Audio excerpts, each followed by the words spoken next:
Pregnancy के दौरान कई महिलाएं को सबसे ज़्यादा टेंशन रहती है कि हमको स्ट्रेच मार्क्स तो नहीं पड़ जाएंगे, और अगर स्ट्रेच मार्क्स पड़ गए हैं तो जाएंगे कि नहीं जाएंगे। तो आज फ्रेंड्स हम लोग बात करेंगे स्ट्रेच मार्क्स के बारे में। स्ट्रेच मार्क्स क्या होते हैं? हमारी स्किन में दो किस्म के प्रोटीन होते हैं, इलास्टिन एंड कोलाजन।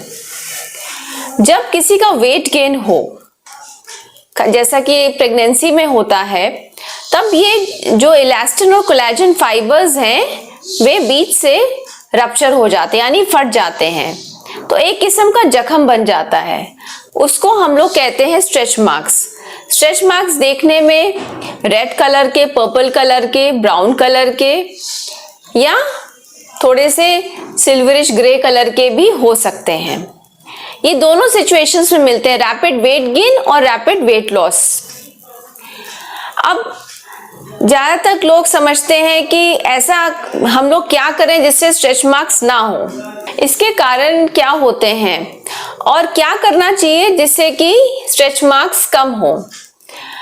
तो ये स्ट्रेच मार्क्स जेनेटिक भी होते हैं। अगर आपकी मदर को या सिस्टर को प्रेगनेंसी के दौरान स्ट्रेच मार्क्स हुए हैं तो आपको भी हो सकते हैं। अब क्या करना चाहिए जिससे कि स्ट्रेच मार्क्स ना पड़े? और कई लोग कहते हैं कि इचिंग करने से, खुजली करने से स्ट्रेच मार्क्स हो जाते हैं। तो मैं आपको बताना चाहूंगी, इचिंग करने से स्ट्रेच मार्क्स कभी नहीं पड़ते हैं।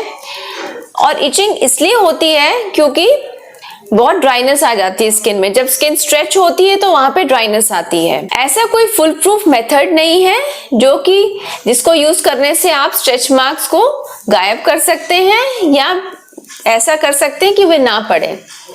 इसके लिए सबसे इंपॉर्टेंट बात है कि वेट गेन हमेशा ग्रेजुअल होना चाहिए। जैसा कि मैंने बताया, हेल्दी डाइट खाएं, कैलोरी रिच डाइट ना खाएं। दूसरी बात, बॉडी को हाइड्रेट रखना बहुत जरूरी है। तीसरी बात, बॉडी को मॉइस्चराइज रखना बहुत जरूरी है। उसके लिए तमाम मॉइस्चराइजर्स होते हैं जो कि आप अपनी बॉडी पे लगा सकते हैं, खास करके वो एरियाज में जहां पर स्ट्रेच मार्क्स पड़ने की टेंडेंसी होती है, जैसे कि tummy, breast, upper arm, buttocks और बैक, ये सब एरिया, और थाइज, ये सब एरियाज है जहां पे स्ट्रेच मार्क्स पड़ते हैं। तो ऐसे एरियाज को अच्छे से मॉइस्चराइज रखना बहुत जरूरी है।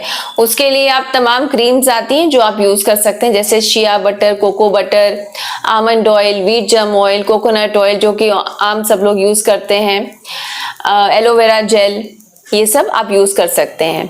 स्ट्रेच मार्क्स को लाइट करने के लिए आप स्क्रब्स यूज कर सकते हैं या फिर होम रेमेडीज, जैसे कि आप मिल्क क्रीम के अंदर शुगर मिक्स, ग्रैनुलेटेड शुगर डाल के लगा सकते हैं या फिर बेसन डाल के लगा सकते हैं। और जब भी आप कोई क्रीम यूज करते हैं, स्किन लाइटनिंग क्रीम्स यूज करते हैं, तो हमेशा याद रखिए कि उसके अंदर रेटिनॉल नहीं पड़ा होना चाहिए। रेटिनॉल क्योंकि पनपते हुए शिशु के लिए नुकसानदायक होता है, तो रेटिनॉल बेस्ड क्रीम्स नहीं यूज करनी है।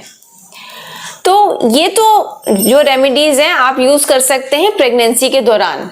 अब डिलीवरी हो गई है, अब उसके बाद हम लोग प्रॉपर ट्रीटमेंट कर सकते हैं। उसके लिए आप अपने डर्मेटोलॉजिस्ट को भी दिखा सकते हैं। तो क्या मेथड्स यूज किए जाते हैं स्ट्रेच मार्क्स को कम करने के लिए या फिर गायब करने के लिए? डिलीवरी के बाद ज्यादातर लेडीज में स्ट्रेच मार्क्स ऑटोमेटिकली हल्के पड़ जाते हैं या फिर सिल्वरी ग्रे कलर के हो जाते हैं। अगर फिर भी कोई बहुत कॉन्शियस है, उसको वो चाहते हैं कि हमारे स्ट्रेच मार्क्स बिल्कुल गायब हो जाएं, तो उसके लिए आप डर्मेटोलॉजिस्ट को कंसल्ट कर सकते हैं। वे आपको देंगे retinol based cream. Hyaluronic acid और रेटिनॉल बेस्ड क्रीम्स जो होती हैं उससे स्ट्रेच मार्क्स हल्के पड़ जाते हैं।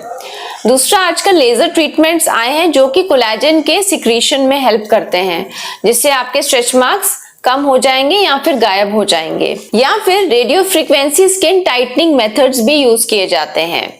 तो ये थे कुछ मेथड्स जिससे कि स्ट्रेच मार्क्स को हम लोग कम कर सकते हैं और डिलीवरी के बाद हम लोग हटा सकते हैं।